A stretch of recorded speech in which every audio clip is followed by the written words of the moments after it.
మా ఛానల్ ని సబ్స్క్రైబ్ చేయండి, అలాగే లైక్ చేయండి అండ్ కమెంట్స్ కూడా చేయండి.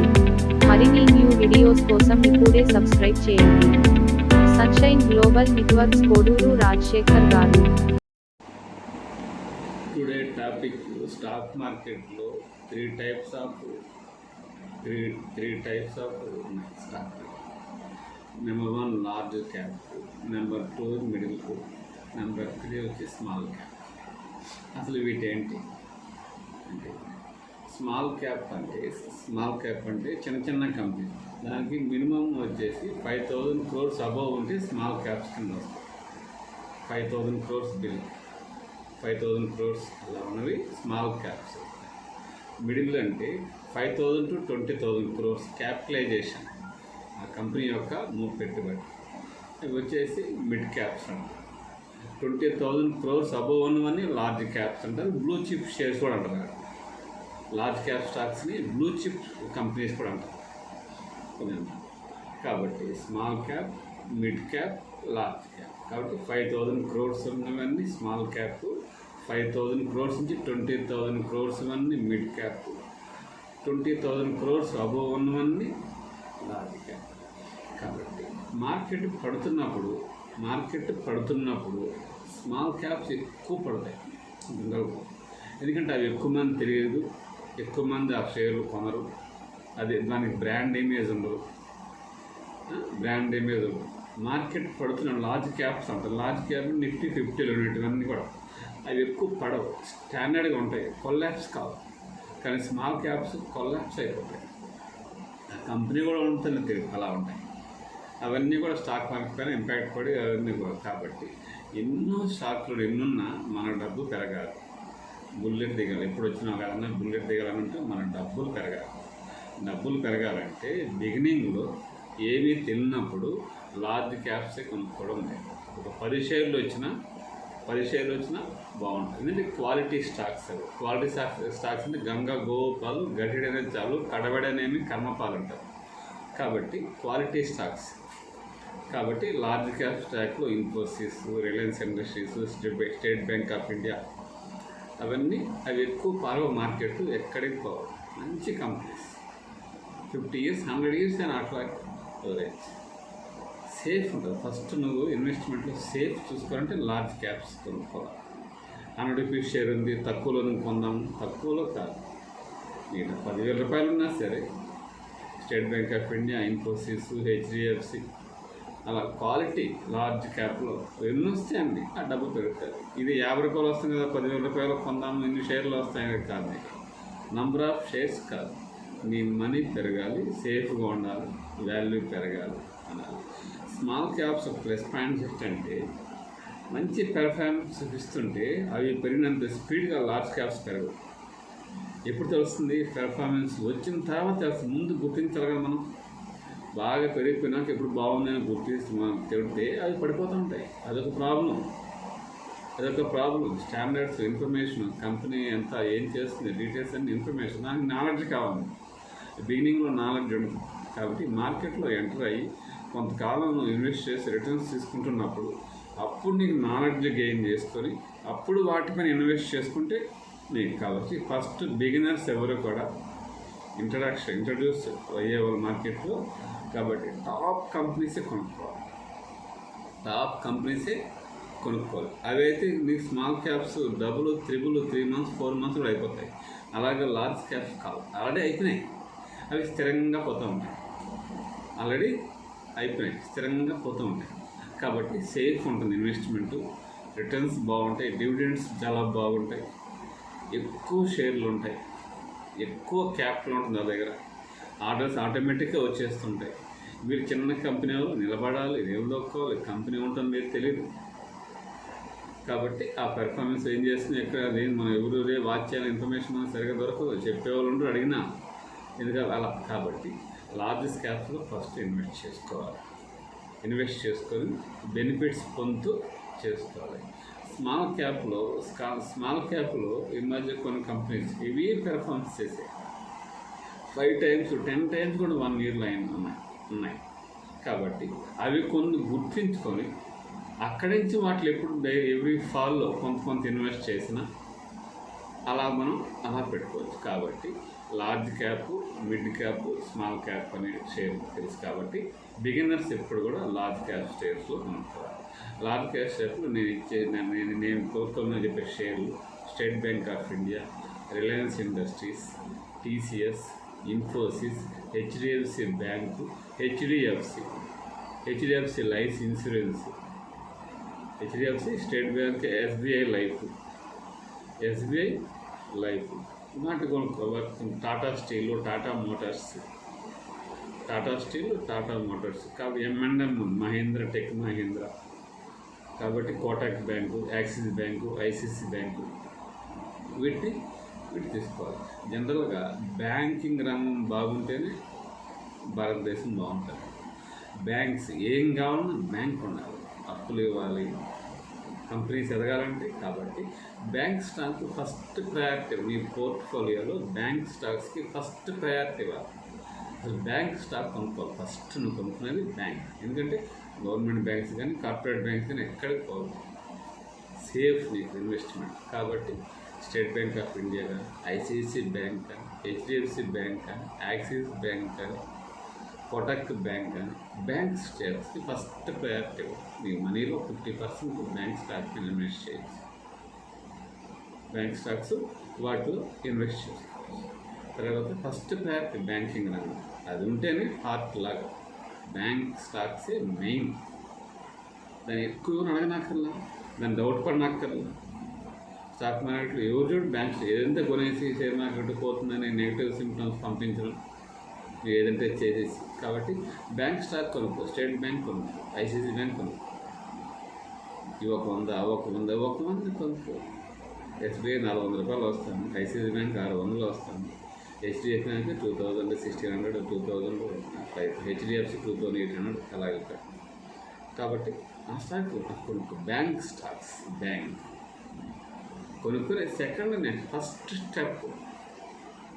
స్టెప్ అన్నమాట. గుడ్ బిగినింగ్ ఉండాలి, హ్యాపీ అండ్ గుడ్ బిగినింగ్ ఉండాలి. లేదనుకోండి మనం ఏం చేస్తాం, ప్రొఫెషనే మంచిది కాదనేస్తాం. మనం మిస్టేక్ చేసి మనం సెలక్షన్ చేసుకోవడం తెలియక చెప్పిన వినక ఎవరో మిస్టేక్ అంటే అట్లా మనం మిస్టేక్. కాబట్టి బ్యాంకింగ్ రంగం ఎవరిని అడగండి, ఫైనాన్స్ ఏ కంపెనీ కావాలన్నా, ఏది గ్రో కావాలన్నా, స్టూడెంట్స్ చదువుకున్న కూడా బ్యాంక్ లోన్ ఇస్తాం కదా. స్టూడెంట్ ఎడ్యుకేషన్ లోన్ ఇస్తున్నారు కదా, స్టూడెంట్స్ కూడా. కాబట్టి first banking stocks state bank of India, ICICI bank, HDFC bank, axis bank, వీటి ప్రయారిటీ ఫస్ట్ ఇవ్వాలి. కాబట్టి లార్జెస్ట్ క్యాప్లో ఉంటాయి, అవి నిఫ్టీ 50లో ఉంటాయి, అన్ని ప్లస్ పాయింట్. సేఫ్ బ్యాంక్ ఎక్కడికి పోవు, బ్యాంక్ అనేది ఎక్కడికి పోవు. ఒక దాంట్లో ఉన్న మెర్జ్ అయినా సరే మీకు ఆ షేర్లు ఆ కంపెనీ టేకప్ చేస్తుంది. ఏ బ్యాంకు దివాలా తీసినా నీకు ప్రాబ్లం ఉండదు. ఇంకో బ్యాంక్ మెర్జ్ టేకప్ చేసి గవర్నమెంట్ నుంచి మళ్ళా రన్ చేస్తారు. అలా కాబట్టి బ్యాంకింగ్ రన్. కాబట్టి mid cap, large cap, small cap, వీటిని ఎట్లా అంటే చెప్పిన 5,000 కోట్లు, 5,000 crores బిలో ఉన్నవన్నీ స్మాల్ క్యాప్స్, 5,000 to 20,000 crores అన్నీ కూడా మిడ్ క్యాప్. ప్రతి నాలెడ్జ్ గెయిన్ చేస్తూ పేపర్ మీద రాసుకుంటూ కొంత 1 or 2 months ఎవ్రీథింగ్ అవగాహన చేసుకొని ఇప్పుడు మార్కెట్లోకి ఎంటర్ కండి. పేపర్ ట్రేడింగ్ చేస్తూ పేపర్ మీద కొన్నాను, డబ్బు పెట్టకు, పేపర్ మీద కొన్నాను రాసుకో. మార్కెట్లో ఏం జరుగుతుందో చూసుకో. మార్కెట్ చూడండి మీరు ఎప్పుడు కూడా 9:50 AM స్టార్ట్ అవుతుంది, 3:30 PM క్లోజ్ అవుతుంది. 3:30 PM క్లోజ్ అవుతుంది. ఏం జరుగుతుంది ఈ మధ్యలో? ఆ షేర్ వాల్యూ రాయండి. మామూలు ప్రతి షేర్ వాల్యూకి హై ఇస్తాడు, లో ఇస్తాడు, క్లోజ్ ఇస్తాడు. నేను ఎంత క్లోజ్ అయింది, ఇవాళ ఎంత హైకి అయింది, ఎంత లోలో ఇప్పుడు ఎంత రన్ అవుతుంది, అవన్నీ గ్రాఫ్ ఉంటుంది. ఎవ్రీ 5 minutes, ఎవ్రీ 1 ఎంత టైంకి ఒక గ్రాఫ్ ఉంటుంది. మార్కెట్ అయిపోయినా కూడా చూసుకోవచ్చు, అబ్జర్వ్ చేసుకున్న తర్వాత కూడా చూసుకోవచ్చు. ఏం జరిగింది చూసుకోవాలి. అప్ అండ్ డౌన్లు క్యాష్ చేసుకునే వాళ్ళు ట్రేడర్స్. అప్ అండ్ డౌన్లు క్యాష్ చేసుకోవడం అంతే, అక్కడే ఉండదు ఆ share. Up and down traders అంటే అది వాళ్ళ పని. అక్కడక్కడ కొంటూ అక్కడక్కడ అమ్ముతూ ఉంటాయి, వాళ్ళు ట్రేడర్స్ అంటారు. Cash market అవేమవుతుంది. ఇన్వెస్ట్మెంట్ అంటే ఏంటంటే అప్పుడప్పుడు నెలకోసారి మనం బంగారం కొన్నప్పుడు రోజు పేపర్లో బంగారం ఎంత ఉంది షాప్కి వెళ్ళి చూస్తాం కదా, ఆ థాట్ ఎప్పుడో గుర్తొచ్చినా అంటుంది అమలు. ఆ టైప్లో షేర్ మార్కెట్ లాంగ్ టర్మ్ పెట్టేవాళ్ళు అలాగే వదిలేయచ్చు, వాళ్ళకి అది లాంగ్ టర్మ్కి అలా ఉంటుంది. కాబట్టి మెయిన్ నాలెడ్జ్ గెయిన్ చేయాలి, తెలుసుకోవాలి, పేపర్ మీద రాసు, ఎందుకంటే ఒక డైరీ పెట్టుకోవాలి, ఒక 200 పేజీలు లాంగ్ నోట్ వైట్ కొనుక్కొని రోజు రాసుకోవాలి, న్యూస్ పేపర్ తీసుకోవాలి, టీవీ చూడాలి, రికమెండేషన్స్ ఎవరేవి చెప్తాను ఆ కంపెనీ నోట్ చేసుకోవాలి అన్నీ. వాటిలో ఎక్కువ మంది ఏ కంపెనీ చెప్తున్నారు, అదే ఎక్కువ మంది ఏ కంపెనీ చెప్తారు. ఒక చిన్న ఎగ్జాంపుల్, మాకు 7th class first public exam నా చిన్నప్పుడు. అప్పుడు 7th క్లాస్లో ఇంపార్టెంట్ క్వశ్చన్స్ అని డల్ స్టూడెంట్స్ ఎక్కువ మంది ఉంటారు కదా, ఇంపార్టెంట్ క్వశ్చన్స్ చెప్పేవారు. అందులో చెప్తా అంటే మాకు టీచర్ ఉండేవాడు, చాలా ఎక్స్పర్ట్, అతను మంచి అనలైజ్ చేసి ఆయన లెసన్ చెప్తా ఉన్నా మాకు అలాగే అర్థమైపోయాయి, పుస్తకాలు కూడా చదవను. ఆయన ఒక టెక్నిక్ చెప్పాడు. టెక్నిక్ ఏంటంటే అప్పుడు మార్చి సెప్టెంబర్ అలా ఉండేది పేపర్ 10th క్లాస్కి అయితే. దాంట్లో ఆ ఫార్ములాలో ఇక్కడ 5 వీక్స్ క్వశ్చన్ పేపర్లు మనం తీసుకోవాలి.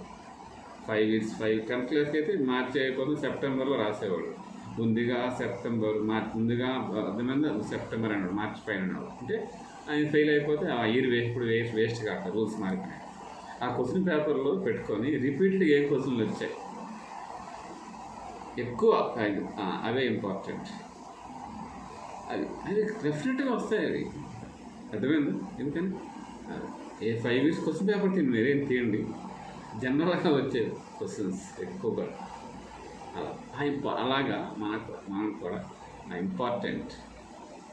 ఎవరైనా చెప్పినా బాగుండదు, ఎవరైనా చెప్పి తీరాలి కదా. బాగా లేకపోతే నువ్వు ఎగ్జామ్ బాగా రాసావు, ఏ టీచర్ అయినా నీకు మార్కులు వేసి తీరాలి కదా. చెప్పండి, 1 మార్క్ 1/2 మార్క్ అటు ఇటు తప్పితే నువ్వు కంటెంట్ ఉంటే దాంట్లో పేపర్ ఎవరైనా చెప్పాలి. కాబట్టి అలా చేసుకోవాలి. ఇంకోటి ఏంటంటే స్టాక్ మార్కెట్లో కూడా మాఫియా ఉంటుంది, మెడికల్లో మాఫియా, ఎడ్యుకేషన్లో మాఫియా అంటారు. వాడు ఏంటంటే రికమెండేషన్ వాడు కంపెనీ లంచం తీసుకుని ఆ కంపెనీ బాగుందని అందరూ కొనేస్తారు. అవన్నీ కూడా ఉంటాయి మోసాలు, ఇక్కడ మోసాలు. మీడియాలో టీవీలో చెప్తాను చెప్పినే కూడా మోసం. ఎందుకు ఏంటి వాళ్ళ క్యాపిటలేషన్ ఏంటి, ఎందుకు పెరుగుతుంది, వాళ్ళ ఆర్డర్స్ ఏంటి, వాళ్ళకి ఎట్లా ప్రాఫిట్ వస్తుంది, ఇవన్నీ క్షుణ్ణంగా నువ్వు చూసుకోవాలి. ఒక టీచరు హోంవర్క్ మామూలుగా ఎగ్జామ్ రాసినప్పుడు తీసుకెళ్ళి ఆన్సర్ ఇచ్చేసి ఎవరిని చూసి రాసి చెప్పి మళ్ళీ అడిగాడు, డౌట్ వచ్చి ఎలా వచ్చింది ఆన్సర్ చెప్పాను. డైరెక్ట్గా మ్యాథమెటికల్ ఆన్సర్ చేసి ఎక్స్ప్లెయిన్ చేయి మనకోసారి రాయండి దొరుకుతాడు. ఇది అతను టీచర్ పని ఏంటి, ఇది స్వతహాగా నేర్చుకోవాలి, ఎక్కడ నేర్చుకోవాలి. ఇక్కడ చూసి రాస్తే జాబ్లో కూడా చూసి కూడా చెప్పరు కదా. అలా ఎందుకు కొంతమంది టీచర్ వాళ్ళు బెస్ట్ టీచర్స్ అంటారు. ఎందుకంటే వాళ్ళ బాధ్యత గల టీచర్ అలా చేస్తారు. బాధ్యత లేనప్పుడు ఇది నా జీతం నాకు వచ్చేస్తుంది వెళ్ళిపోతా ఉంటాడు. రెస్పాన్సిబిలిటీ ఉంటే టీచర్ ప్రతి క్షణం కూడా స్టూడెంట్ అభివృద్ధి కూడా జీవితంలో గుర్తుపెట్టుకోవాలి, వాడి జీవితంలో గుర్తుపెట్టుకోవాలి అని చెప్తున్నాను. విధానం మైండ్లో అలాగే పడిపోవాలి. లెసన్ చెప్తాను ఇంక చదవనక్కర్లే, ఎగ్జామ్లో పోయినా అది మర్చిపోయినా మిగిలినందుకు బైహార్ట్ తీసి పుస్తకం బట్టి పెట్టి అంటారు. చదివి ఎక్కడ ఆగిపోతే మళ్ళీ రాదు, మిగిలిన క్వశ్చన్ కూడా రాదు, లేట్ అయిపోతాం. కాబట్టి ఎగ్జామ్ హాల్లో మార్కులకి ఎంత ప్రిపేర్ అయ్యేంత చేసుకుని ఎన్ని ఇచ్చేస్తాం. ఇక్కడ మనీ కూడా ప్రిపేర్ అవుతారు.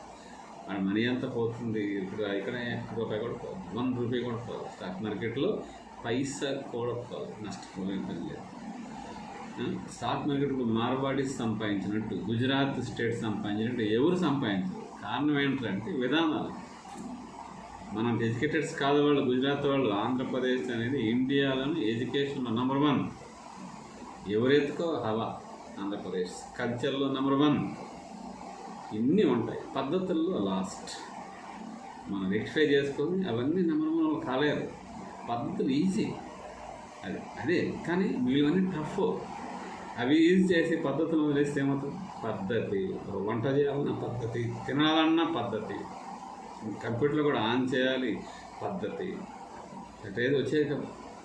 ఇక్కడ కూడా ఒక పద్ధతి, step by step, systematic, step చెప్పండి. స్టెప్స్ మ్యాథమెటిక్స్ ఇస్తారు, వెంటనే ఆన్సర్ వేస్తే కాదు కదా. ఆన్సర్ ఎలా వచ్చిందో స్టెప్ బై స్టెప్ అది పద్ధతి. కరెక్ట్గా దానికి ఆన్సర్ వేస్తే ఎలా వచ్చింది, ఎలా చేస్తావు టీచర్ని పెట్టుకొని. అలాగే ఇక్కడ కూడా ఎందుకు కొంటున్నావు ఆ స్టాకే ఎందుకు కొనాలి,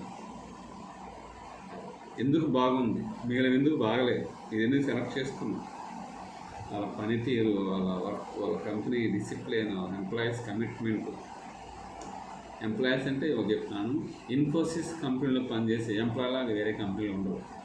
ఎందుకంటే ఆ ఇన్ఫోసిస్ ఫౌండర్ నారాయణమూర్తి అయినా అంత సౌమ్యంగా, అంత సరళంగా, సింపుల్గా ఉంటూ వాళ్ళకి ఆ కంపెనీలో అతను చేసిన స్ట్రాటజీ పద్ధతి ఏంటంటే ఆ కంపెనీలో జాబ్ చేసి వదిలిపోవాలంటే ఆడ వెళ్ళిపోలేరు. అలాగే బెనిఫిట్స్ పెట్టేస్తారు. ప్రాఫిట్స్ వస్తే వాళ్ళకి అలా పెట్టి, కాబట్టి ప్రతి ఎంప్లాయీ ఓనర్ లాగా పనిచేస్తారు. అదే విధానం మిగిలిన అందరూ అలా ఎవరు ఎంప్లాయీస్ని అంత బాగా చూసుకుంటారు. అసలు ఇన్ఫోసిస్లో పనిచేయడం నా డ్రీమ్ అని చాలామంది అంటారు. మిగిలిన ఎందుకు వాడని పిలిచి ఇన్ఫోసిస్ కంపెనీ నారాయణమూర్తి వచ్చిన అదే చేయంటున్నాడు. ఆ విధానాలు, పద్ధతులు కొన్ని కాలేజీలు ఉన్నాయి. ఆ కాలేజీలోనే జాయిన్ అవుతుంటారు. అవి టాప్ కాలేజీలు కాదు మరి, కానీ అక్కడ ఏం చేసి పూర్ స్టూడెంట్ని, డల్ స్టూడెంట్ని బాగా ఎంకరేజ్ చేసి ర్యాంకులు తెప్పిస్తారంట. టాప్ కాలేజీలు పట్టించుకోరు. అక్కడ డొనేషన్ ఎక్కువ కట్టాలి.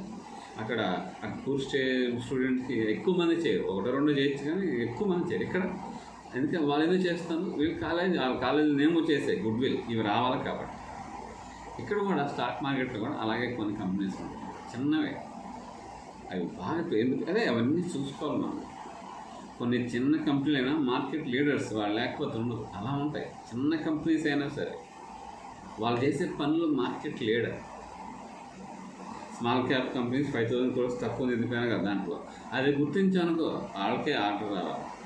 అక్కడే మామూలు కొన్ని చోట్ల హోటల్ ఒకటే ఉంటుంది, అక్కడే తిని తీరాలి. 4 హోటల్ ఉంటే చాయిస్ ఉంటుంది. అలాగా కొన్ని ప్లేస్లు చిన్న టౌన్లో ఆడ విపరీతమైన ప్రాఫిట్ ఉంటుంది. పెద్ద టౌన్లో, సిటీలో హోటల్ కంటే కూడా అక్కడ ఉంటుంది మరి అలా ఉంటుంది. కాబట్టి సి క్లాస్ సెంటర్స్ ఇక్కడ కూడా ఇవన్నీ కూడా నువ్వు బిగినింగ్లో కాదు, చేస్తూ పోతూ ఉంటే తెలుస్తాను. స్టాక్ మార్కెట్లో నువ్వు చేసుకుంటూ పోతున్నప్పుడు తెలుస్తుంది. పేపర్ ఎప్పుడు కూడా సరే పేపర్ పెన్ పెట్టుకొని నోట్ చేసుకుంటూ వచ్చాను. మన పద్ధతి ఏంటి, ఎవరి పద్ధతి ఏంటి, సిస్టమేటిక్ ఇన్వెస్ట్మెంట్ ప్లాన్. ₹1,00,000 మీ దగ్గర ఉంటే దాన్ని 10 పార్ట్స్గా డివైడ్ చేసుకోవాలి. అంటే ఒక్కొక్క ట్రేడ్కి 10,000. ఎందుకంటే ₹1,000 షేర్ సెలెక్ట్ చేసుకున్నాం. ఏ కంపెనీ అన్నా కాదు, ₹1,000 షేర్ సెలెక్ట్ చేసుకున్నాం.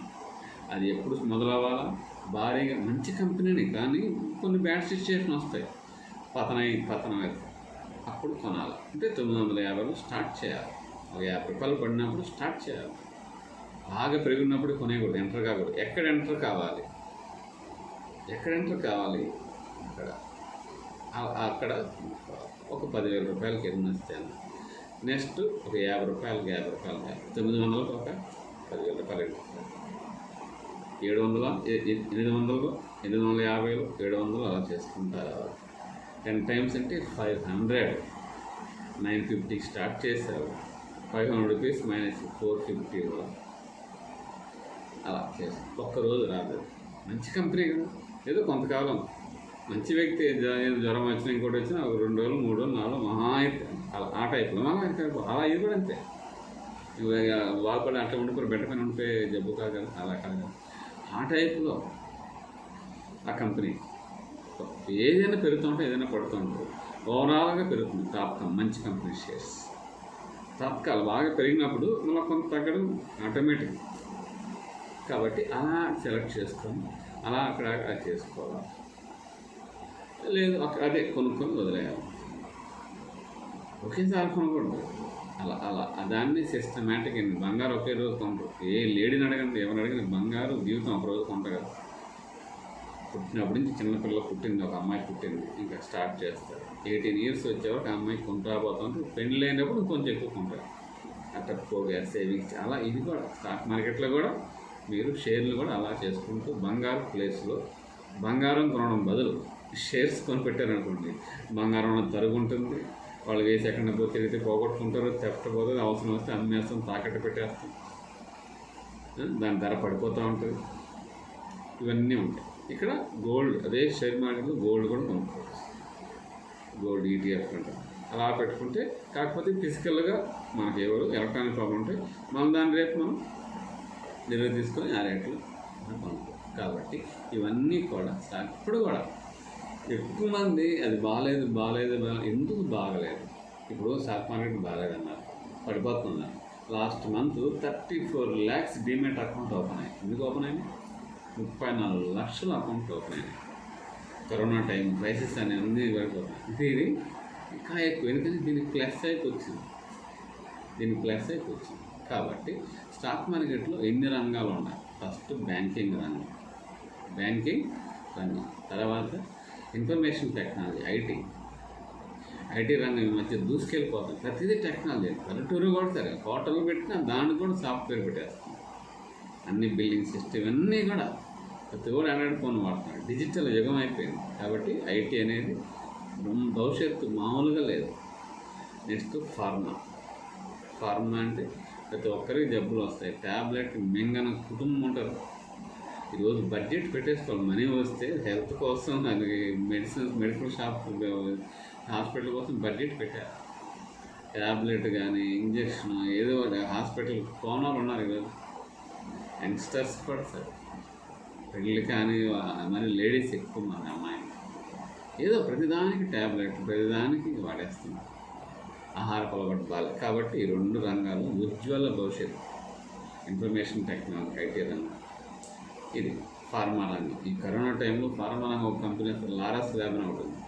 విపరీతంగా పెరిగిపోయాయి షేర్లన్నీ. ఫార్మా రంగం షేర్లన్నీ, ప్రతి ఒక్కడు మాస్క్, శానిటైజర్, చెప్పండి విటమిన్ ట్యాబ్లెట్లు అని అందరూ వాడేస్తుంటారు. అలా చెప్పండి, డి విటమిన్, సి విటమిన్, చెప్పండి అలా వాడారు. కాబట్టి కంపల్సరీ అయిపోయింది. మనిషికి ఒక పార్ట్ అయిపోయింది.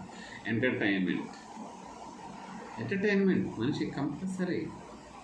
ఎంటర్టైన్మెంట్ లేకపోతే మనిషి జీవించలేడు. అలా ఇవన్నీ ఇలా ఏ రంగాలు, పెట్రోల్, ప్రతి ఒక్కరూ పెట్రోల్ పోసుకోవాలి. ఆ ఇండస్ట్రీస్ ఏమున్నాయి? Reliance industries, Bharat BPCL, HPCL, ఇవన్నీ టెక్నాలజీ. ఇవి ఆటో రంగం, మోటార్ ఫీల్డ్, కార్లు, 2 వీలర్లు, చెప్పండి లారీలు, ట్రాక్టర్లు, ఇవన్నీ కంపల్సరీ. ఇట్లా స్టీల్, సిమెంట్ కంపల్సరీ. అవి ఇంక ఉండవు అని కాదు కదా, కొంచెం తగ్గచ్చు, వేరే ఆల్టర్నేటివ్స్. పవర్, కరెంట్, చెప్పండి ఇవన్నీ అలాగా సబ్జెక్ట్. నీ జీవితంలో పార్ట్ అవ్వాలా నువ్వు కానీ ఎంచుకునే కంపెనీ. అది లేకపోతే అలా టైప్లో బ్యాంకులు లేకుండా ఊహించుకుంటాం వ్యవస్థని. బ్యాంకింగ్ రంగం లేకుండా, అలాగే సాఫ్ట్వేర్ లేకుండా, ఇన్ఫర్మేషన్ టెక్నాలజీ లేకుండా అసలు ఊహించుకుంటాం. ప్రతి ఒక్కరి చేతిలో మొబైల్, చదువు రాని వాడి చేతిలో కూడా అలా మమేకం అయిపోయి. ఒకప్పుడు లేదు. ఈరోజు ప్రతి ఒక్కరి చేతిలో అబోవ్ 10,000 మొబైల్ ఉంటుంది. ఇవ్వడే లేబర్, స్టూడెంట్ ఎత్తు 20,000 మొబైల్. అది ఏమైతే మళ్ళీ వెంటనే కూడా రీప్లేస్ చేస్తారా? ఒక్క నిమిషం కూడా ఆగలేదు. షర్ట్ చిరిగిపోయినా, ప్యాంట్ చిరిగిపోయినా అన్నీ ఆగుతారు. కానీ తిండి లేకపోయినా ఆగుతారు. కానీ మొబైల్ 5 నిమిషాలు, 1 నిమిషం చేతులు లేకపోతే ఆగలేడు. ప్రాణం పోతుంది అట్లే. చెప్పండి, ఆక్సిజన్ లేకపోతే కొంత తట్టుకుంటాం, కానీ మొబైల్ లేకపోతే ఇంకా చచ్చిపోతాం. అట్లా అడిక్ట్ అయిపోయింది. దానివల్ల ఇన్కమ్ వచ్చిన రాకుండా అవసరం ఎంటర్టైన్మెంట్, టైం పాస్. మనిషికి మొబైల్ అంటే ప్రపంచంలో అక్కర్లేదు. అలాగా అంతకుముందు లేదు కదా. టెక్నాలజీ వచ్చి ఆ కంపెనీలో డెవలప్ అయినా కానీ పర్సన్స్ ఎంతమంది అవుతున్నారు చూసుకోండి, ఎంతమంది డబ్బులు నాకు చూసుకోండి. 20,000 మొబైల్లో, ఐఫోన్లు మాడేవాళ్ళు ఎంతమంది క్యాష్, లిక్విడ్ క్యాష్ ఉంది, ఎంతమంది సంతోషంగా ఉన్నారు చూసుకోండి. కాబట్టి ఇట్లాగా సబ్జెక్ట్ నేర్చుకోవాలి. పుస్తకాలు చదవనక్కర్లేదు. సమాజం చూస్తూ నేను గుర్తు చేస్తున్నాను. నేను మీకు తెలియజెప్పట్లేదు, గుర్తు చేస్తున్నాను. బాధ్యతలను గుర్తు చేయడం తెలుసు కాబట్టి మీరు వెంటనే రియాక్ట్ అవుతారు. మీకు తెలియదు నేను చెప్తున్నాను కాదు. గుర్తు చేసేవాడిని. బాధ్యతలు గుర్తు చేయడం, ఇన్ఫర్మేషన్ ఇవ్వడం, సమాచారం సంపద. మంచి ఇన్ఫర్మేషన్ మీకు డబ్బు లేదంటే ఇన్ఫర్మేషన్ లేదు. సమాచారం సంపద. సమాచారమే మీ సంపద. వృద్ధి చేస్తారు. రైట్ ఇన్ఫర్మేషన్ రైట్గా ఉండాలి, కరెక్ట్గా ఉండాలి. దానికి ఏం చేయాలి? ఈరోజు మొబైల్లో కావచ్చు, గూగుల్లో కావచ్చు, చూస్తూ కావచ్చు, కళ్ళ సమాజంలో చూస్తూ కావచ్చు. ఫుడ్ కంపల్సరీ మనిషికి ఫుడ్. కాబట్టి అవి అలా రంగాలు. ఏ రంగాలు చెప్పండి అలా. కాబట్టి పర్యాటక రంగం, ఇవన్నీ కంపల్సరీ మనిషికి. ఇవన్నీ డబ్బు ఉండాలి. డబ్బు సంపాదించుకుంటే ఎంప్లాయ్మెంట్ ఉండాలి. ఎంప్లాయ్మెంట్ అంటే కంపెనీస్ ఉండాలి, విపరీతంగా ప్రైవేట్ కంపెనీ. ప్రైవేట్ జాబ్స్ ఎక్కువ మందికి రావాలి, అప్పుడే నీకు ఆర్థికంగా బాగుంటుంది. గవర్నమెంట్ జాబ్స్ అందరికీ వచ్చేవి చెప్పండి, ఎక్కువ లేవు. ఇప్పుడంతా కార్పొరేట్ గవర్నమెంటే ఉండదు ఎక్కువ రోజులకి, అన్నీ కూడా ప్రైవేటైజేషన్ చేస్తున్నారు. రైల్వేలు కూడా ప్రైవేటైజేషన్ దాదాపు చాలా చేసేసారు. చాలా కొంత రైల్వేలు విడగొట్టి కొన్ని ఆల్రెడీ చేసేసారు, అవుట్ సోర్సింగ్ ఇచ్చేసారు. ఎందుకంటే గవర్నమెంట్ అంటే పనిచేయరు కాబట్టి పెర్ఫార్మెన్స్ రిటర్న్స్. ప్రైవేట్ అయితే కార్పొరేట్ విపరీతంగా ఉంటుంది. కాబట్టి ఎవరైనా అంతకుముందు గవర్నమెంట్ జాబ్ చేసేవారు, ఫస్ట్ తెచ్చుకున్న గవర్నమెంట్, ఈరోజు అందరూ సాఫ్ట్వేర్ అంటున్నారు, యూఎస్కి వెళ్ళాలంట. అంటే అక్కడ కష్టపడడం అంటే డబ్బు లక్షలు మంత్ నెలకే. ఎలాంటి వాడికైనా చదువు చాలా పూర్ ఫ్యామిలీ సరే వాళ్ళు ఏం చేస్తారు, కాన్వెంట్ చదువుకుని కూలి పని చేసుకోవడం, కాన్వెంట్ చదివించి కార్పొరేట్ స్కూల్ చదివించి సాఫ్ట్వేర్ నేర్చుకుని యూఎస్కి వెళ్ళిపోతున్నారు. లేదు కూలి వాడు కలిసి దుబాయ్కి వాటికి వెళ్ళిపోయి పని నేర్చుకొని వెల్డింగ్ అని ఇంకోటను నేర్చుకుని ఆడ కూడా సంపాదించారు. వర్క్ నేర్చుకుంటున్నాడు, వర్క్ చెప్పండి. అలాగా ఈరోజు ఎవరైనా డబ్బు సంపాదించేస్తారు. ఆ డబ్బులు ఏడ సేఫ్గా దాచుకోవాలి.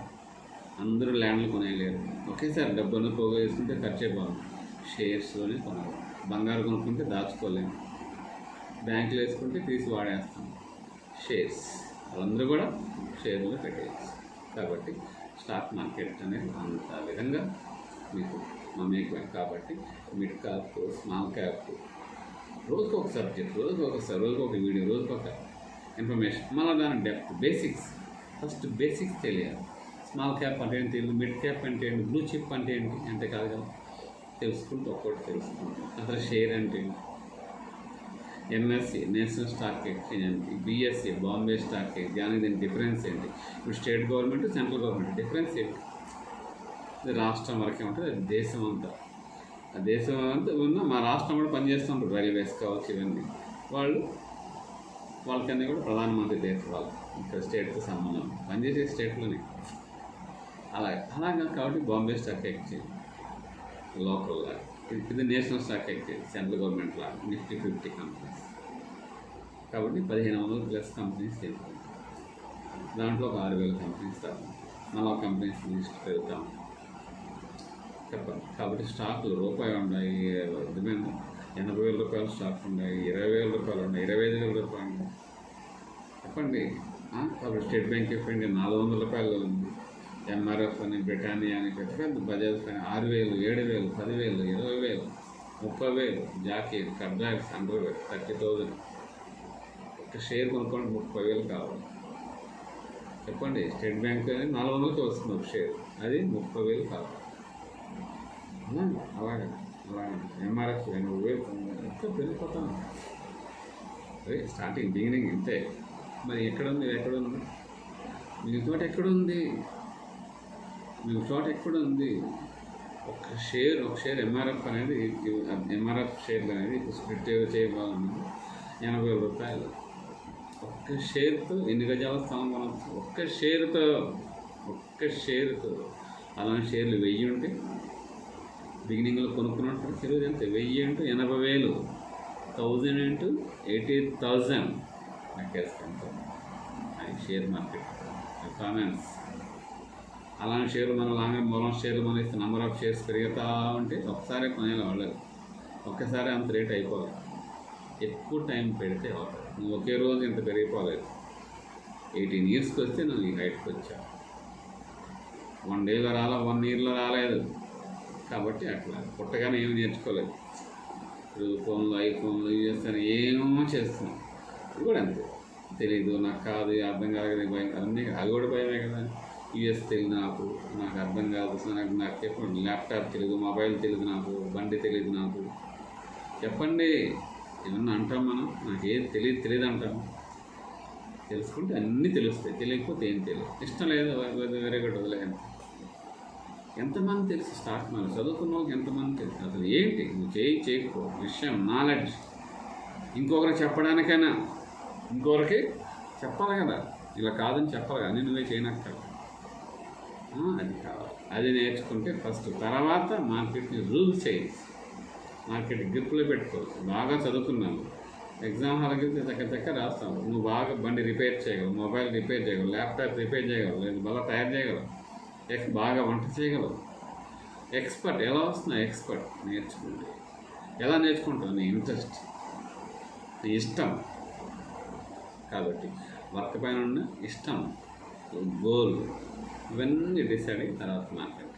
ఇంకొక కీ పాయింట్, మార్కెట్ బిఫోర్ నువ్వు ఎంతకాలం పెట్టాలి, దానికి ఎంత ఆశిస్తున్నావు రాసుకొని అది వస్తే నువ్వు ఎగ్జిట్ కూడా అవ్వచ్చు.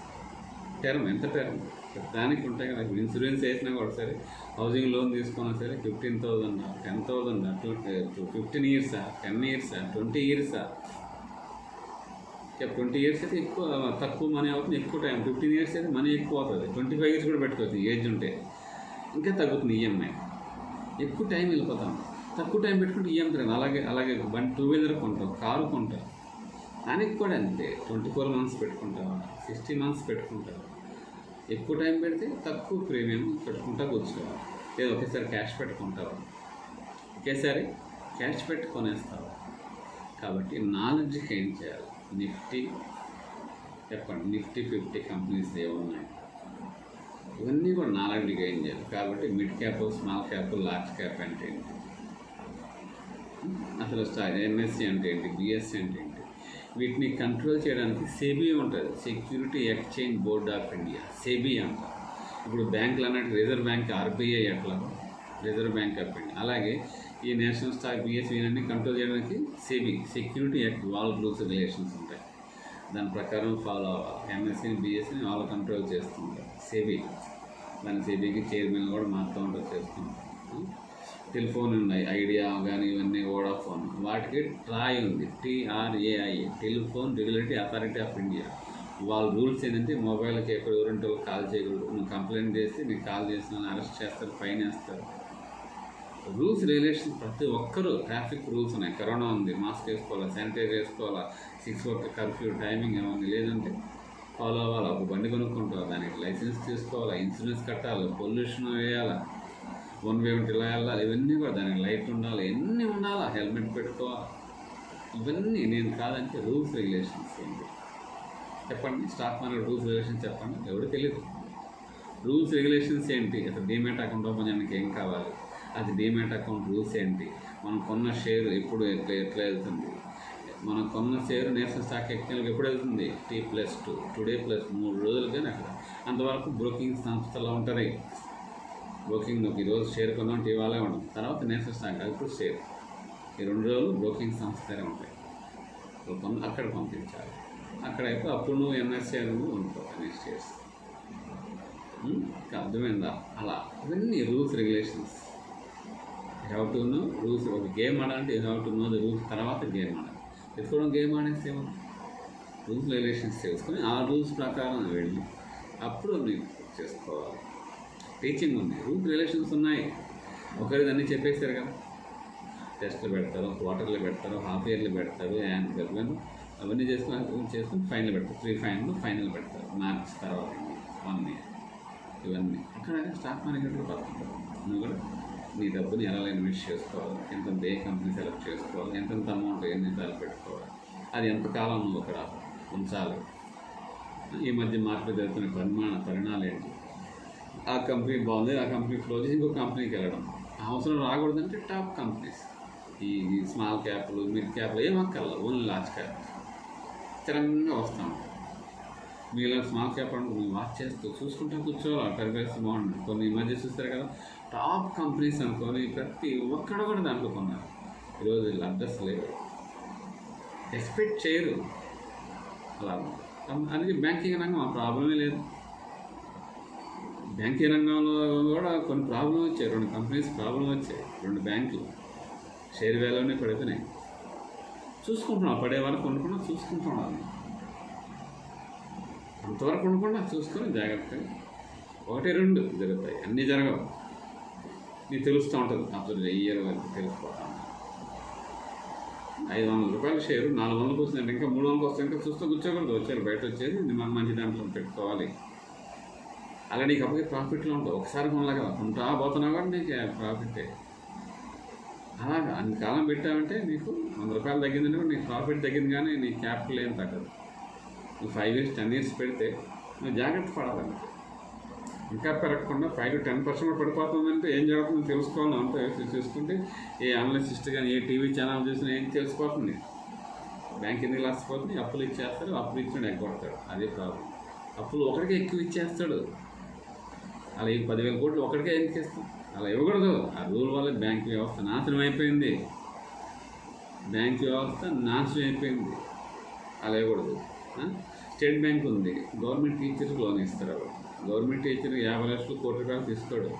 ఒక 10 lakhs 5 lakhs. మిగిలిన వాళ్ళు 50 లక్షలు 60 లక్షలు జాయిన్ అయ్యి 2 years కూడా అయినాడు ఇచ్చేసారు. మిగిలిన బ్యాంకులు నాశనం అయిపోయినాయి.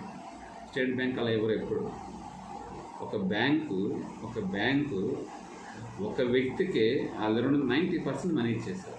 100% ఆ బ్యాంక్ పడిపోయింది. అందరూ తెలుసు ఆ బ్యాంక్ పేరు, అందరూ తెలుసు, అందరికీ తెలుసు. కాబట్టి అలా ఎందుకు ఇవ్వాలి? అందుకే don't put all eggs in one basket అన్నారు. అన్నీ పగిలిపోతాయి అన్నమాట. కాబట్టి అందరికి తలా కొంచెం అందరికీ ఇవ్వాలి. ఒక 10 లక్షలు 5 లక్షలు అలా అందరికి ఇస్తే నీకు అందరూ మోసం చేసి వెళ్ళిపోరు.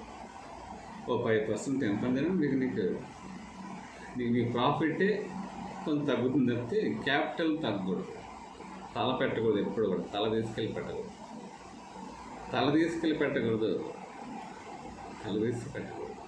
అలా చేసుకోవాలి. అర్థమైందా? నీ కెపాసిటీకి ఎంతవరకు రిస్క్ చేయగలవు. ఇది ట్రేడర్లు ఇన్వెస్ట్మెంట్ రిస్కే లేదు. మంచి కంపెనీ సెలెక్ట్ చేసుకోవడం, అప్పుడప్పుడు పెట్టుకుంటే పోతా ఉన్నాను అనుకున్నాను. 5 years వచ్చేకాడికి నీ డబ్బు లాస్ అనేది లేదు, అంతవరకు లేదు. స్టాక్ మార్కెట్ చరిత్రలోని నష్టపోయిన వ్యక్తి అంటే గుర్తుపెట్టుకుని ట్రేడర్స్. తక్కువ టైం, డేస్ మంత్స్ వాళ్ళు నష్టపోతారు. వాళ్ళే కంటిన్యూ ప్రాసెస్ చేయాలి. నువ్వు 5,000 పెట్టు, కంటిన్యూ పెట్టు. 5,000 5,000 ఎవ్రీ మంత్ ఒక మంచి స్టాక్ పెట్టు, కంటిన్యూగా పెట్టు. కాబట్టి 1 time పాస్వర్డ్ లాగా చేయాలి. పెట్టగానే వెంటనే రిటర్న్స్ రావాలని ఎదురు చూడదు. ఒక చెట్టు నాటుతావు, వెంటనే పెరిగి ఫలాలు ఇచ్చేది కాదు. వెంటనే టమోటా చెట్టు నాటాలని 3 months 6 months పడుతుంది. 3 months 6 months పడుతుంది. మామిడి చెట్టు అయితే 5 years 10 years. ఈ మధ్య హైబ్రిడ్ వచ్చి ఇంకా తక్కువ టైం కూడా వస్తుంది. దాని క్వాలిటీ కూడా అలాగే ఉంటుంది. రైస్ కూడా సరే 6 నెలల పంట 3 నెలల పంట అని చెప్పండి. దాని తగ్గట్టే రేటు ఉంటుంది. డిమాండ్ సప్లై క్వాలిటీని బట్టే రేటు ఉంటుంది. మొన్న పేపర్లో అయితే 7 mangoes పని అంటే ఒక కంట్రీ ఒక స్టేట్ ఇచ్చారు. 1 kg 2,50,000 అంట మామిడి పండు. అది కూడా వాళ్ళ వైపు ఉండదని ట్రైన్లో పోతా ఉంటే ఎవరెవరు ఆ చెట్టు ఇచ్చారు. చెప్పండి, జపాన్లో చాలా కాస్ట్ అక్కడ ఉంటే ఆ చెట్టు వేస్తారు. దానికి కాపలాగా 2 dogs ఏదో మొత్తం కంపెనీ. మొన్న ఎవరు దొంగలు కోసుకెళ్ళి లాస్ట్ టైం అని పేపర్లు ఇచ్చారు. మామిడి పండు 1 kilo 2.5 lakhs 3 lakhs. సామాన్యుడు కూడా డబ్బు నడుకుంటాడు, వాడికి కావాలంటాడు. ఎందుకంటే డబ్బు లేకపోతే మనం తినాలంటే కేజీ ఎన్ని పండ్లు వస్తే 2 3 ఒక పండు కూడా చెప్పు. ఆ పండు సైజుని బట్టి ఇదంతా ఎందుకు? కాబట్టి పేపర్లు వేస్తాను. మామూలుగా తేరు కదా. కాబట్టి అలాగే షేర్ మార్కెట్లో కూడా అలాగే అబ్జర్వ్ చేస్తూ ఉంటే, రోజు టీవీ చూస్తూ ఉంటే అవి వీరున్నప్పుడంతా దీనికి ఒక 1/2 hour 1 hour టైం పెట్టి చూసుకుని బుక్ నోట్ చేసుకుంటూ కూర్చుని అనుకుని నువ్వు ఎంతోమంది చెప్పాలి. ఇంకోటే తెలుసుకోనక్కర్లా. లేదు సాక్షి చాలామంది ఎందుకంటున్నావు అని చెప్పి నువ్వే చెప్పాలి. లేదంటే నువ్వు వాడు చెప్పింది నువ్వు వాడు ఆ సంఖ్యలో ఉండి నువ్వు లాస్ట్కి తెలుసుకుంటావు. 10-20 years తర్వాత 10-20 years తర్వాత ఉపయోగం ఉండదు. కాబట్టి దాన్ని తెలుసుకోవాలి. నా క్లాస్మేట్ స్టాక్ మార్కెట్ పోగొట్టేసి ఇది చేస్తున్నాడు. అర్థమైందా? అట్లాగా ఒక 10-15 years వరకు అలాగా చేశారు. వాళ్ళ అబ్బాయి వాళ్ళ కొడుకు జాబ్ వచ్చి, ఇప్పుడు చిన్నవాడు ఉన్నాడు, 5 years 6 years ఉన్నాడు. జాబ్ వచ్చి బీటెక్ చేసి ఇప్పుడు మనీ సంపాదించుకుంటూ ఇంట్లో కూర్చొని సపరేట్ బెడ్రూమ్లో కూర్చొని ఒక 1/2 hour నన్ను డిస్టర్బ్ చేయలేదు అన్నాడు. వీళ్ళు పెద్దగాడు ఏజ్ వచ్చింది, మ్యారేజ్ ఏదో వీళ్ళు డౌట్ పడుతూ అనుమానం పడుతూ ఏదో ఉండేవాడు. అలా ఒక రోజు సడన్గా వచ్చి ఏం కావాలి చెప్పండి. ఏంటంటే నేను స్టాక్ మార్కెట్లో 10,000 సంపాదించాను. స్టాక్ మార్కెట్ సంపాదించాను పోతాయి కదా, అట్లా అలా రాష్ట్రం వేస్తాను. స్టాక్ మార్కెట్ డబ్బులు. మా సార్ ఉన్నాడు, ఆయన ఎప్పుడు స్టాక్ మార్కెట్ చేస్తుంటాడు. ఆయన జాబ్ నెగ్లిజిబుల్ అయింది. స్టాక్ మార్కెట్లో 1 కోటి సంపాదించాడు. ఏదో టైంపాస్ కోసం జాబ్ చేస్తాను అని చెప్పి అలా అప్పుడు వచ్చి నేను చాలా అపోహపడ్డాను. అంటే 15 సంవత్సరాలు నీ అజ్ఞానం తొలగించుకోవడానికి ఎంత టైం పడుతుంది? కొంతమంది అజ్ఞానం తొలగించుకోరు. స్టూడెంట్స్ చిన్న కుర్రాలు చేస్తున్నారు స్టాక్ మార్కెట్. రిటైర్డ్ పర్సన్స్ డబ్బులు తీసుకెళ్ళి కూర్చొని వాళ్ళ ఆఫీస్కి వెళ్ళిపోయి స్టాక్ మార్కెట్ బ్రోకింగ్ హౌస్కి వెళ్ళిపోయి భోజనం తీసుకుని ఆఫీస్లో ఇంట్లో ఖాళీగా ఉండలేక అక్కడ సంపాదించుకుంటున్నారు. కొంతమంది బ్యాంక్ ఎంప్లాయీస్ ఆ జాబ్లో టార్చర్ చేయలేక ఏం చేస్తారంటే VRS తీసుకొని వచ్చేసి ఏంటంటే మా ఫ్రెండ్ మా జూనియర్ మిస్సెస్ బ్యాంక్ మేనేజర్ తను చెప్తాను, చెప్పండి బ్యాంక్ జాబులు చేయాలి సూసైడ్ చేసి చచ్చిపోతున్నారు సార్ అని షాక్ అయిపోయింది. అదేంటంటే బ్యాంక్ జాబులు చేయలేరండి, టెన్షన్స్, ప్రెజర్స్, మార్కెటింగ్ చేయమంటున్నారు, అకౌంట్లు ఓపెన్ చేయమంటున్నారు, ఇవన్నీ బాధలు ఉన్నాయి. మనం అనుకుంటాం బ్యాంక్ జాబ్ చాలా బాగుంది బయట నుంచి చూస్తే, డిపాజిట్లు తెమ్మంటున్నారు, కాంపిటీషన్ వచ్చేసి అకౌంట్లు ఓపెన్ చేయమంటున్నారు, ఇన్సూరెన్స్ చేయమంటున్నారు, ఈ బ్రాంచ్ నుంచి క్యాష్ ఇంకో ఎక్కడికో తీసుకొని 10, 15, 20 కిలోమీటర్స్ తిరగాలి బ్యాంక్ ఇద్దామంటున్నారు, మధ్యలో క్యాష్ పోతే నీదే ప్రాబ్లం. చెప్పండి ఇన్ని ప్రాబ్లమ్స్ ఉంటాయి. అంత ఈజీ కాదు జాబ్ కూడా. ట్రాన్స్ఫర్లు చేస్తారు, పనికిరాని పోస్టులు వేస్తారు, ఎక్కువ టైం ఉంటుంది, భోజనం చేసే టైం ఉంటుంది, అంత టెన్షన్స్ ఉంటాయి. బిగినింగ్లో బాగానే చేస్తారు, తర్వాత అయితే బాగా ఉంటుంది. జాబ్ రావడం బ్యాంక్ చాలా ఈజీ అండి, చేయడం కష్టం ఉంటుంది. స్టేట్ బ్యాంక్ అకౌంట్ వాళ్ళు వేస్తూ ఉంటే జాబ్ చాలా ఈజీ సార్ రావడం, చేయడం చాలా కష్టం సార్. మీలోకి జాబ్ రావడం కష్టం, చేయడం అనేది టాపిక్ లేదు, తెలియదు కదా, అలా జాబ్ రావాలి కదా ఫస్ట్. కాబట్టి వాళ్ళ ఇల్లు అని తెలుస్తుంది, ఇంకా బయట రాలేరు, వేరే చూసుకోలేదు, అలాగే ఇక్కడ జీవితం నిస్సారంగా. అంటే ఎన్ని రోజులు ఉంటుంది ఆనందం, ఇవన్నీ ప్రతి పాయింట్ లేదు. ఎనీ బ్యాంక్ ఎంప్లాయ్కి ఎలా ఉంది, సంతోషంగా పనిచేస్తాను కనుక్కోండి, చేయగలలేం కనుక్కోండి, చేయనిస్తారేమో కనుక్కోండి. ఎవ్రీ 5 మినిట్స్కి ఒక మెయిల్ వస్తూ ఉంటాయి, ఆన్సర్ చేయాలి, అన్నీ చేయాలని మామూలుగా గుర్ర బద్దలు ఖాళీగా ఉండేవారు. ఆన్సర్ చేయాలి మొత్తం జోనల్ ఆప్షన్ అంతా ఆన్లైన్, ఇప్పుడు చాలా కష్టం. ఆ ఇన్ఫర్మేషన్ వల్ల నువ్వు టైం పెట్ట తొందరగా ఏమంటాడు ఇన్ఫర్మేషన్ అర్జెంట్ అంటాడు. ఇవన్నీ చూసుకొని లెక్క నీకు ఎలా ఉండాలి, మనుషులాగా పనిచేయాలి. అలా ఉంటే కానీ మామూలు జాబులు రియల్ ఎస్టేట్లో విద్య ఫోన్ పెట్టుకొని టైంపాస్ ఆడు సినిమాలు చూసుకుంటే గేమ్లు ఆడుకుంటే అది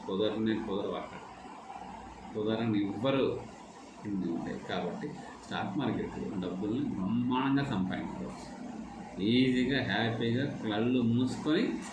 కాబట్టి బేసిక్స్ నేర్చుకోవాలి. బేసిక్స్ అంటే ఏమి కాదు, ఏంటి ఒక చిన్న పేపర్ చిన్న బుక్లో నోట్ చేసుకోవాలి అంతే. అప్పుడు ఏమవుతుందంటే నువ్వు కాన్ఫిడెన్స్గా మార్కెట్ దిగుతావు.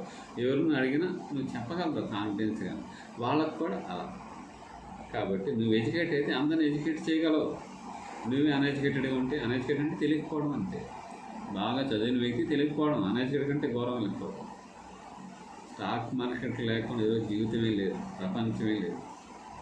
ఇంకా రాబోయే రోజుల్లో ఇంకొక చిన్న పాయింట్, అమెరికాలో యుఎస్ఏలో 60 to 70% మెంబర్స్ స్టాక్ మార్కెట్ చేస్తారు.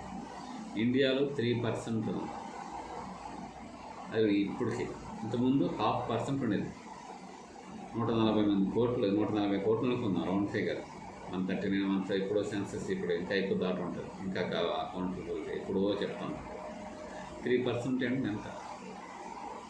3 కోట్లు 3 కోట్ల 12 లక్షల మంది స్టాక్ మార్కెట్ చేస్తారు. ఇంకెంతమంది చేయాలి చెప్పండి? 136 కోట్ల 88 లక్షల మంది చేయాలి. అమెరికా జనాభా ఎంత? 35 crores. 60% వాళ్ళు ఎంత? 70% ఎంతమంది చేస్తారు? 21 crores అబోవ్ చేస్తారు.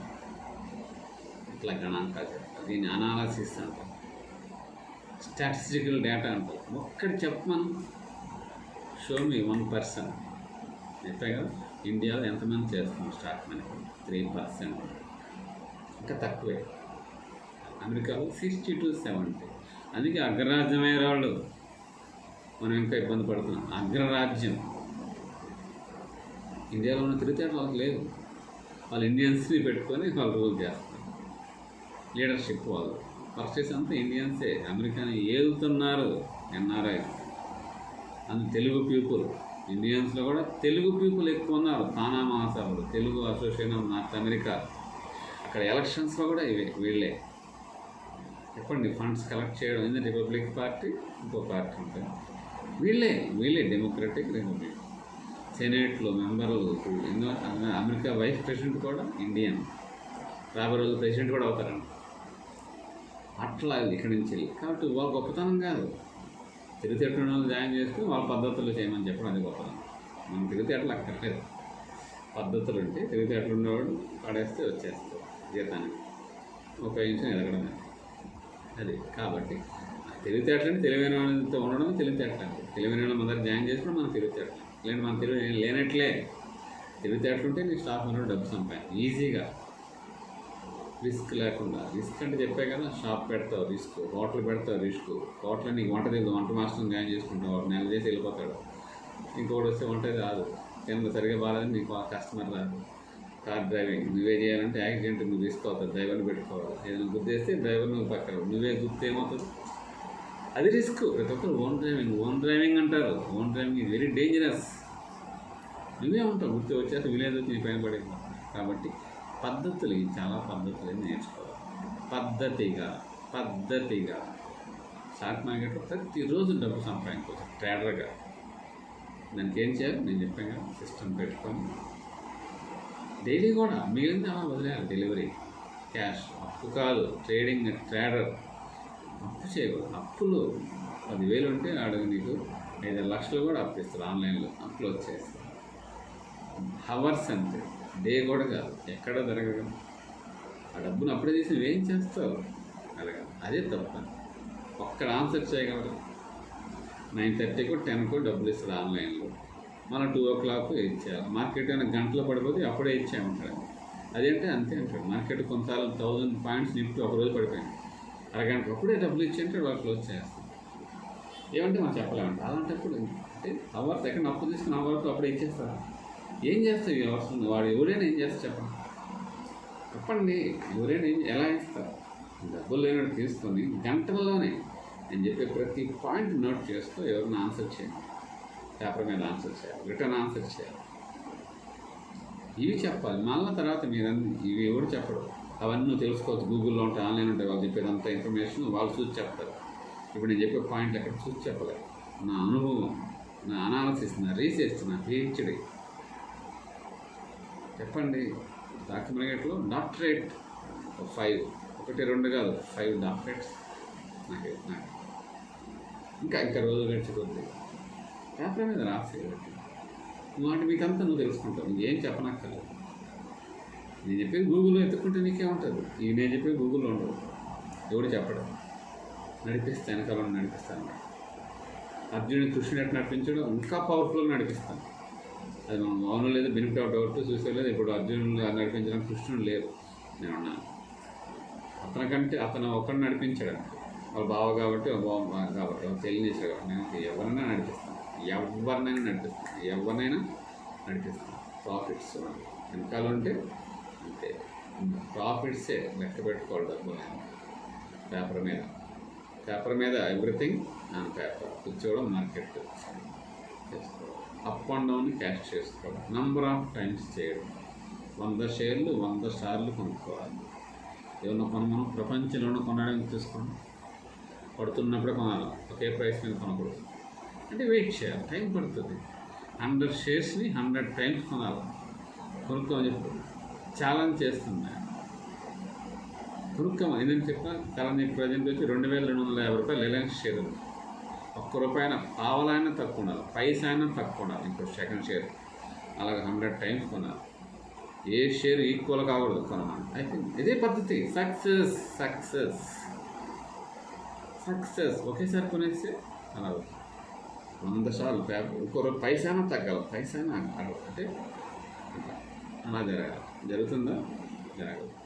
ఎంత టైం పడుతుంది? రిలయన్స్ ఇండస్ట్రీ నాకు ఎవరైనా పడతా కూర్చోవాలి కదా. That means your profit. నువ్వు రమ్మన్న నష్టం రాదు, నువ్వు నష్టం అన్న రాదు. నువ్వు రమ్మన్నా స్టాక్ మార్కెట్ నష్టం. విధానం, పద్ధతి. కరోనా రమ్మన్నా మాకు రాదన్న నక్కలో, నెల్లూరు నక్కలో మా ఏరియా చిన్నప్పటి నుంచి చూస్తున్న వల్ల నేను జబ్బు పడిన పాపాన పోలేదు. హాస్పిటల్ చుట్టుపక్కలంతా హాస్పిటల్ పాపం పోలేదు. ఎందుకంటే వాళ్ళు నమ్మండి ఆ విధానం. వాళ్ళు ఎండకి ఎండతారు, వానకి తడుస్తారు, చలికి అన్నీ రాస్తారు. సంతోషంగా ఉంటారు, పద్ధతిలో ఉంటారు, గొడవలు పడిన పెద్దలతో సాల్వ్ చేసుకుంటారు, కోర్టులకు వెళ్ళరు, పోలీస్ స్టేషన్కి వెళ్ళరు. ఫస్ట్ మనిషి చిరంజీవి సినిమాలు మొత్తం అక్కడే ఉంటారు. ప్రతి సినిమా నంబర్ ఆఫ్ టైమ్స్ చూస్తారు.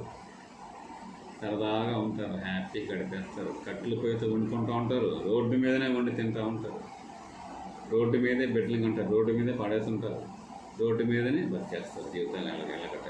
అంటే 4 గోళ్ళ మధ్య ఉండరు, జనాల్లో ఉంటారు. 4 గోళ్ళ మధ్యనే ఉండరు, డోర్లు వేసుకొని ఉండరు, కిటికీలు మూసి ఏసీల్లో ఉండరు.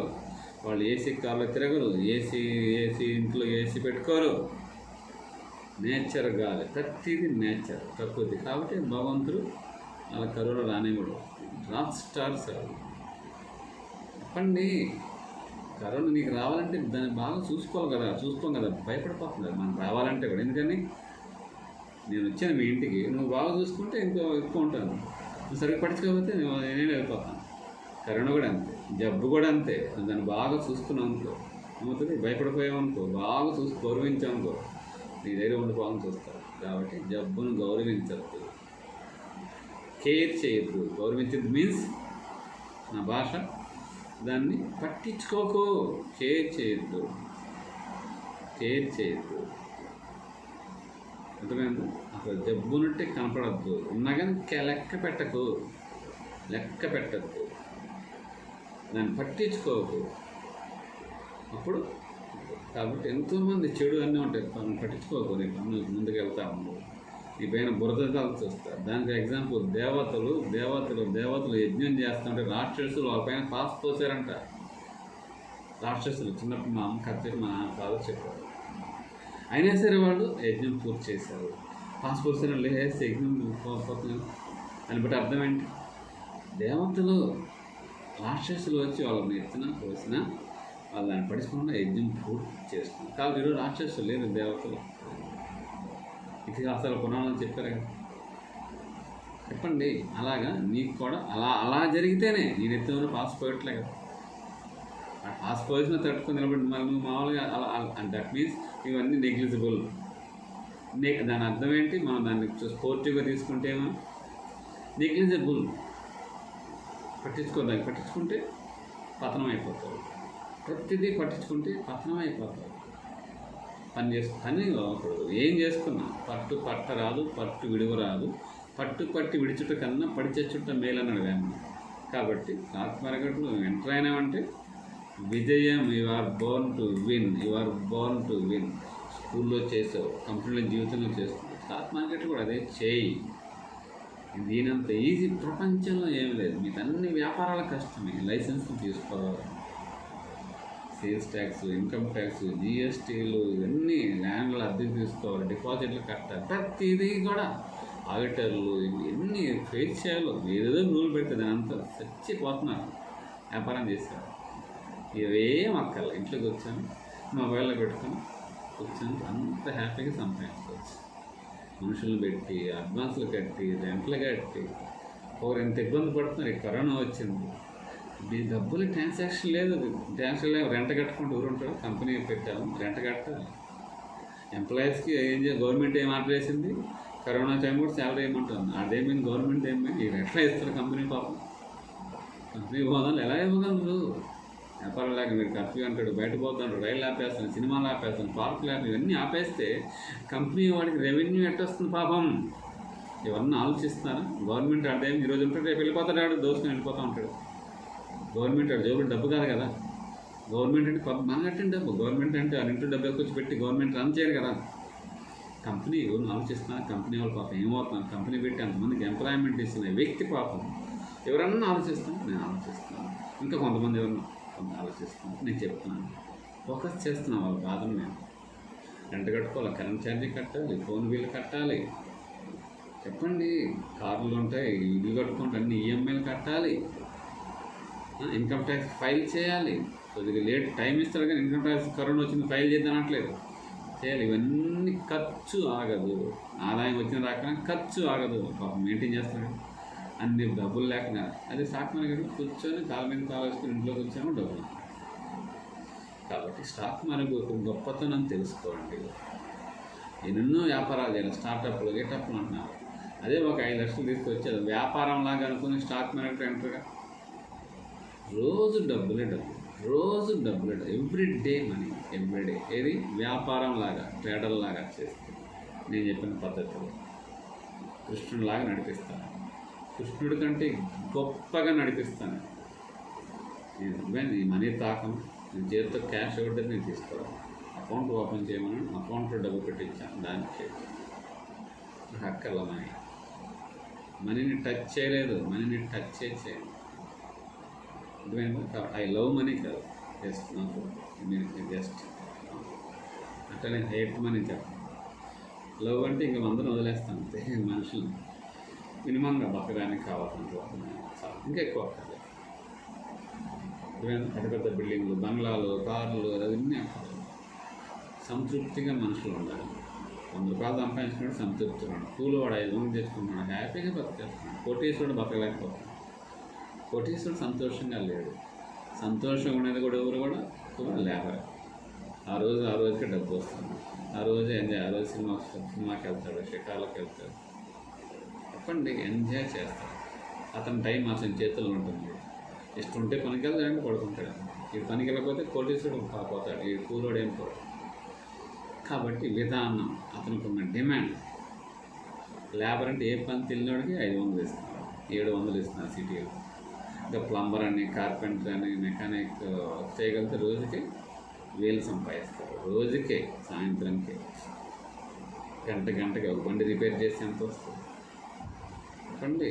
ఒక బండి చేసి రిపేర్ చేసి ఒక మేస్త్రి కాంట్రాక్ట్లో ఒక 10 మంది చిన్న మేస్త్రులు పెట్టుకొని చేస్తే అతను రోజుకి ఎంత వస్తుంది? ఎవ్రీడే. మళ్ళీ ఇటుక, సిమెంట్లో కమిషన్స్. ఏ హార్డ్వేర్ షాప్లో ఏం కొన్నా వీళ్ళకి కమిషన్ ఇచ్చేస్తారు. ఇన్ని ఉంటాయి. దసరా మామూలు ఒక హార్డ్వేర్ షాప్ కూడా ఒక మేస్త్రికి కొన్నింటిలో హైదరాబాద్లో, ముంబై లాంటి చోట ₹1,00,000 ఇస్తున్నాడు మినిమం. దసరా మామూలు అట్లా 100 షాపులు ఇస్తే ₹1,00,00,000 దసరా మామూలు వచ్చేస్తుంది అతను. నీకు వేరే సాఫ్ట్వేర్ ఎంప్లాయీస్కి వెళ్ళిన దసరా మామూలు వస్తాయి. దసరా మామూలే. బిగ్ కంపెనీస్ ఇంకా ఎక్కువ వస్తున్నాయి. గోల్డ్ గిఫ్ట్లు ఏదో ఇస్తున్నారు. ఆశ్చర్యం, ఇవన్నీ చూస్తే సమాధానం చూసే కాడికి ఇప్పుడు అంత వయసు వచ్చింది. ఇంకా తెలుసుకోవాలి. తెలుసుకుని ఏం చేస్తాం? టైం ఏడు ఉంటుంది, అన్నీ ఏడ చేయగలరు. కాబట్టి అనుభవం వచ్చినప్పుడు చెప్తే విదేశాలకు వెళ్దాం, వేరే రాష్ట్రాలకు వెళ్దాం, అన్నీ చూసి ప్రతి ఒక్కరు అన్నీ బుక్స్లో ఉంది, రిటర్న్గా ఉంది, అన్నీ నోట్ చేసి పెట్టుకోండి. మీకు చెప్పగలుగుతాం. వినేసి చూసి వదిలేయడం కాదు, ఈ చెవులు వినేసి వదిలేయడం, చూసి వదిలేయడం అన్నీ జనాలకి ఇస్తే నీ టైం సేవ్ అవుతుంది. లేని టైం షేవ్ అవుతుంది. ఏదో కావాలి, టైం షేవ్ కాకూడదు. SAVE కావాలి, SHAVE అవ్వకూడదు.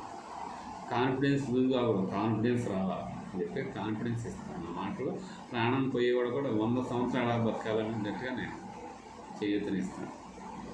చేయి పట్టుకు చేయి లాగాలి, కాళ్ళు లాగా. అందరూ కాళ్ళు లాగానే చూస్తారు, అంటే కింద పడాలని చూస్తాను. నేను చేయి లాగుతాను పైకి. నేను కిందకి వెళ్ళిపోయాను, ఆమె పైకి లాగుతాను. తెలియదా? చెప్పండి. అన్నీ తట్టుకున్నాం మామూలుగా కాదు. గొడైతే అసలు ₹1 నాకు ₹1,00,00,000తో సమానం. వైజాగ్, హైదరాబాద్లో ₹1,00,00,000 ₹1 నాకు తట్టుకున్నాం. ఓకే, ఏం కాదు. వర్క్ చేస్తాను. ఇవాళ మీటింగ్ చెప్పారు కంపెనీ 11:00 కానీ నైట్ మెసేజ్ వచ్చింది. మార్నింగ్ 6:50కి బయలుదేరి వెళ్ళిపోయాను, 25 కిలోమీటర్స్. 7:50కి నేనే వెళ్ళి లాక్ ఓపెన్ చేసి కూర్చున్నాను. బోరుని వర్షం, అందరూ 10 గంటలకు ఒకడు ఫోన్లో ఎక్కడో ఆఫీస్లో ఉన్నా వచ్చి నాకు నువ్వు తడలేదండి, మేము తడిసామంటే చెప్పండి. అదే ఎగ్జామ్ అయితే నైట్ వెళ్ళి అక్కడ ఉండిపోయి టైమింగ్, డిసిప్లిన్, క్రమశిక్షణ, అదే ఉంది ఇంటిమేషన్, అది పద్ధతి, రెస్పాన్సిబిలిటీ, బాధ్యత అని చెప్పాను. లేదు మీకు వేరే వాళ్ళకి లేదు, నాకు ఉంది, నేను వెళ్ళాను ఇవాళ మీటింగ్. అది ఆ టైమింగ్. ఎవడు రెస్పాన్స్ ఉండదు. ఎవడో పోతుంది కంపెనీ, ఎవడో పెట్టాడు ఎవడో పోతుంది, నాకు అలా కాదు. ఆ కంపెనీ MD ఏమవుతాడు, మనకు అవకాశం కంపెనీ నాది కంపెనీ, MDది కదా కంపెనీ, పనిచేసే వాళ్ళది కంపెనీ ఓనర్ది కంపెనీ కదా. పనిచేసే వాళ్ళు నాదనుకున్నప్పుడు కంపెనీ ఓనర్ హ్యాపీగా ఉండగలరు. పనిచేసేవాడు నాది కాదు అనుకుంటే ఆ ఓనర్ అవుట్. కాబట్టి కంపెనీ ఓనర్ నేను అలాంటి వాళ్ళని సెలెక్ట్ చేసుకోవాలి. అలాంటి వాళ్ళని సెలెక్ట్ చేసుకోవాలి. నన్ను సెలెక్ట్ చేసుకున్నాడు అదృష్టం, నన్ను భరిస్తున్నాడు అదృష్టం, జన్మలో అతను చేసుకున్న అదృష్టం, నాతో ఉంటున్నారు జూనియర్స్ వాళ్ళ అదృష్టం, నా దగ్గర ప్లాట్ కొనుక్కుంటున్నాను ఆ అదృష్టం. నాకు లేవు అదృష్టాలు, నాకు లేవు అదృష్టాలు. వాళ్ళందరూ అదృష్టమే నా అదృష్టం, వాళ్ళందరూ అదృష్టమే నా అదృష్టం, నా డైరెక్ట్ అదృష్టం. కాబట్టి అలా చేసుకోవాలి, అలా కవర్ చేసుకోవాలి. నేను భగవంతుని ఒకటే కోరుకుంటాను, భగవంతుడు స్టాక్ మార్కెట్లో ఎవరు నష్టపోనివ్వరు, అదొకటే కోరుకుంటాను. నాకేమొద్దు స్టాక్ మార్కెట్లో ఎవరు నష్టపోనివ్వరు, నేను అదే కోరుకుంటాను. భగవంతుడు నాకు వరం ఇస్తే, దేవుడు వరం ఇస్తే స్టాక్ మార్కెట్లో ఎవరు నష్టపోనివ్వరు, వాళ్ళకి మంచి మనసు ఇచ్చి మంచి పద్ధతులు ఫాలో చేసే గుణం ఇచ్చేస్తున్నాను. అందుకు నేను చేస్తున్నాను. కాబట్టి దయచేసి అర్థం చేసుకోండి, ప్రతి అక్షరం అర్థం చేసుకోండి, ప్రతి రూపాయి కూడా విలువైంది. బ్లడ్ డ్రాప్ ఎంత విలువో పైసా కూడా విలువే, దానికి వాల్యూ ఉంది. కాబట్టి ఈజీగా తీసుకోకండి, టేక్ ఇట్ ఈజీ పాసింగ్ సీరియస్గా తీసుకోండి. ఇఫ్ యూఆర్ సీరియస్, ఎందుకంటే స్టాక్ మార్కెట్ వెళ్తారా బంగారం కొనుక్కొని భూమి కొనుక్కోండి, నేను వాటిని కించపరచట్లేదు. కాబట్టి భౌతిక ధర్మాలు రసాయన ధర్మ ఉపయోగాలు నష్టాలు లాభాలు అని చెప్తారు, నేను నష్టాలు చెప్తాను, లాభాలు.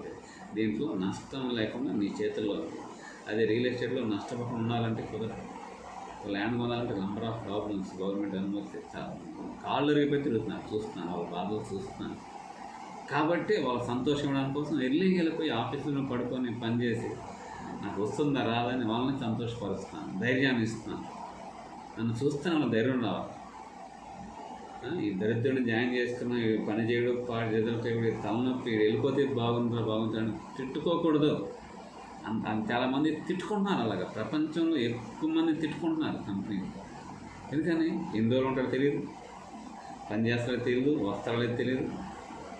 ప్రేమించాలి, నువ్వు పనిచేసే కంపెనీని ప్రేమించాలి, నువ్వు పనిచేసే పనిని ప్రేమించాలి, నువ్వు ఇన్వెస్ట్ చేసే కంపెనీని ప్రేమించి షేర్ కొనాలి, షేర్ని ప్రేమించాలి, అక్కడే ఉంచాలి దాన్ని.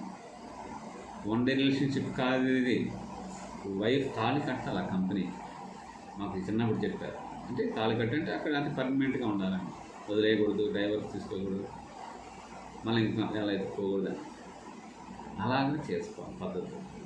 కాబట్టి స్టాక్ మార్కెట్లో నష్టం లేదు, నేను నష్టపోనేమను. స్టాక్ మార్కెట్ నీకు నష్టం వచ్చేదానికి స్టాక్ మార్కెట్ పెట్టలేదు, నువ్వు నష్టపోవడానికి స్టాక్ మార్కెట్లోకి ఎంటర్ కావట్లేదు. అందులో నష్టపోతుంది తెలిసినప్పుడు అది ఎందుకు రావద్దు, అసలు ఎందుకు వస్తాను? నష్టపోతున్నాను, నష్టం లేకుండా నేను చేసుకుంటాను ధైర్యం తరా. ఆ ధైర్యం ఏముంటుంది? పద్ధతి అంతే. ఓకే, కాబట్టి స్టాక్ మార్కెట్లో నష్టం లేకుండా హ్యాపీగా చేసుకోవచ్చు. Okay, thank you. మా ఛానల్ని సబ్స్క్రైబ్ చేయండి, అలాగే లైక్ చేయండి అండ్ కమెంట్స్ కూడా చేయండి. మరిన్ని న్యూ వీడియోస్ కోసం ఇప్పుడే సబ్స్క్రైబ్ చేయండి. Sunshine global networks Koduru Rajasekhar గారు.